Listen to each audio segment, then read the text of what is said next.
லைட்டாக சின்ன சின்ன கல்லெல்லாம் இருக்கு. இப்போ கூட்டி விட்டுருவாங்க.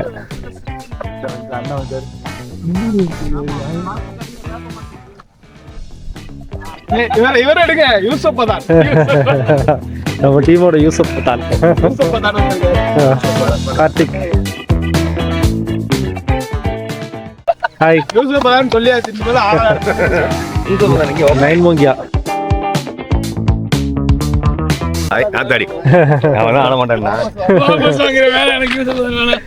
இந்த பட்டம் வேணாம் எனக்கு. போன வாரம் எங்கேயும் ஓடின எங்க காசு கட்ட போயிட்டேன்.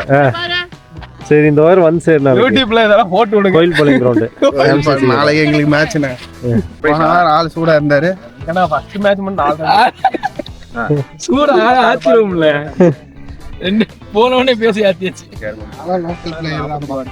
ஆமா நானும் லோக்கல் பிளேயர் தானே. எங்க எழுதுனா 6 விக்கெட் 100 பேர் கவுண்டனினால பவுலர் மட்டும் தான் கண்ணு தெரியும்.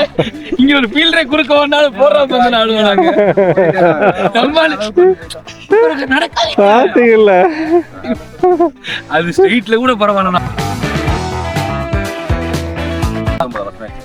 ஃபீல்டிங் பண்ணிட்டு இருக்கும்போது கீப்பிங் பாருல தண்ணி குடுக்க அப்படியே ஒரு நாள் வாட்டர் பண்ணிட்டு வந்துட்டு ஆண்டோ நடக்காது ஆண்டோ உட்கார ஆண்டோ சொல்ல உனக்கு கொண்டுருவையா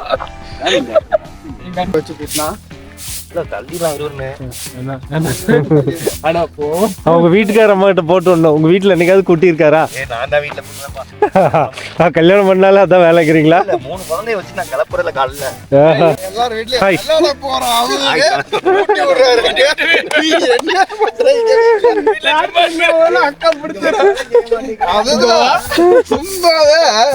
காலையில கிளம்புனேன்.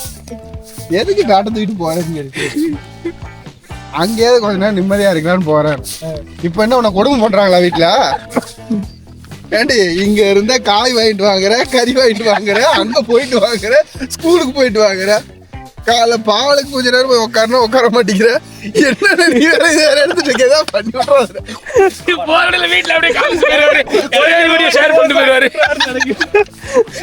எவ்வளவு பிரச்சனை தெரியுமா? இதுக்காகவே நான் மனவளத்துல ஆளாயிரம். ஃப்ரீ ஃபயர் விளையாண்டுட்டு இருப்பேன். ஃப்ரீ ஃபயர் ஸ்கூலுக்கு போ. ஃப்ரீ ஃபயர் விளையாடுற வயசை பத்தியா? 40 வயசுல 40 வயசுல ஃப்ரீ ஃபயர் விளையாடுவாங்களா? உட்காந்துட்டு இருப்பேன். கேள்றா, உன் வயசுல தானே விளையாடணும்.